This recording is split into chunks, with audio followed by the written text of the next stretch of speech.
दुर्गाचरण राय की तरह 19वीं सदी में भारत के बहुत सारे लोग शहरों की को देखकर हैरान भी होते थे और भ्रम में भी पड़ जाते थे। शहर का जीवन परस्पर विरोधी छवियों और अनुभवों को जन्म दे रहा था। एक तरफ संपन्नता तो दूसरी ओर गरीबी का महासागर था। एक तरफ चमक दमक थी तो दूसरी ओर धूल धक्कड़ थी। एक ओर अवसर थे तो दूसरी ओर निराशा थी।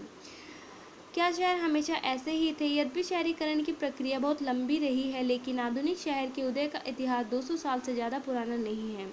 औद्योगिक पूंजीवाद का उदय, दुनिया के बहुत बड़े भाग पर औपनिवेशिक शासन की स्थापना और लोकतांत्रिक आदर्शों का विकास, इन तीन ऐतिहासिक प्रक्रियाओं ने आधुनिक शहरों की सशक्त सूरत तय करने में निर्णायक भूमिका निभाई है। इस आधे में शहरीकरण को जन्म देने वाली कुछ प्रक्रियाओं को समझने का प्रयास किया जाएगा। यहाँ हम इस बात की पड़ताल करें कि आधुनिक शहर कैसे विकसित हुआ और शहर के भीतर क्या चलता है। तो यहाँ पे था कि जो दुर्गाचरण राय जी हैं वो 19वीं सदी में, तो लोग मतलब बहुत सारे जो लोग थे वो शहरों की तरफ आकर्षित होते हैं, बड़े हैरान हो जाते हैं कि शहरों मतलब इतना ज़्यादा डेवलपमेंट हो गया है। फिर एक तरफ वो भ्रम में पड़ जाते हैं क्योंकि देखते हैं कि जो शहर हैं और गांव हैं बहुत ज़मीन आसमान का अंतर है। क्योंकि एक तरफ तो इतनी ज़्यादा संपन्नता है, सब लोग भरे पूरे हैं हर चीज़ों से, दूसरी ओर क्या है, गरीबी का महासागर है। मतलब इतनी ज़्यादा गरीबी है कि लोग दो वक्त की रोटी नहीं जुटा पा रहे हैं। एक तरफ क्या थी, एक तरफ तो चमक धमक थी, मतलब जो लोगों के घर थे काफ़ी चमक धमक वाले, मतलब सड़कें अच्छी हैं, सब कुछ अच्छा है। और दूसरी तरफ क्या थी, धूल धकड़ थी, लोग क्या थे, झोपड़पट्टी में रह रहे हैं, रोड भी नहीं है, सड़कें नहीं है, पीने का पानी नहीं है। एक और क्या था, एक और तो ये था कि लोगों को बहुत सारे अवसर मिल रहे हैं नौकरियों के, दूसरी ओर क्या थी, निराशा थी, मतलब लोगों को कुछ नहीं मिल रहा है।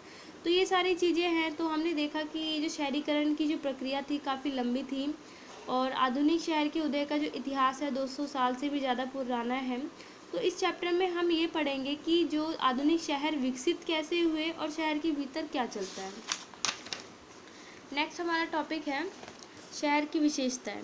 आइए सबसे पहले इस पर विचार करें कि एक तरफ शहर और दूसरी ओर गांव व कस्बों के बीच क्या फ़र्क देखते हैं। उरनिपुर और मोहनजोदड़ो जैसे शुरुआती कस्बे और शहर नदी घाटियों के आसपास विकसित हुए और वे अपने समय की इन अन्य इंसानी बस्तियों या आबादियों से बड़े थे। प्राचीन शहर केवल तभी बच सकते हैं जब बहुत सारे लोग, ऐसे लोगों के लिए भी भोजन का प्रबंध किया जा सके जो खाद्य उत्पादन के अलावा अन्य काम करते हैं।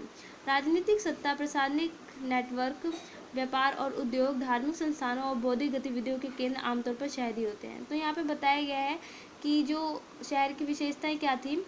जो उरनिपुर और मोहनजोदड़ो जो जैसी जो सभ्यताएं थी सबसे पहले कहाँ बसी थी, इन्हीं की जो ये सभ्यताएं थी वो नदी की घाटियों के आसपास बसी थी और ये उस टाइम सबसे बड़ी, मतलब सबसे विकसित इंसानी बस्तियां थी और काफ़ी आबादी वाली एरिया, मतलब जगहें थी। तो प्राचीन शहर के, अब बता रहे हैं कि जो प्राचीन शहर थे तभी बच सकते हैं जब बहुत सारे लोग हों और उनका खाने का प्रबंध किया जा सके, जो कि जो लोग हैं खाद्य प्रबंध के अलावा और कोई काम करते हैं।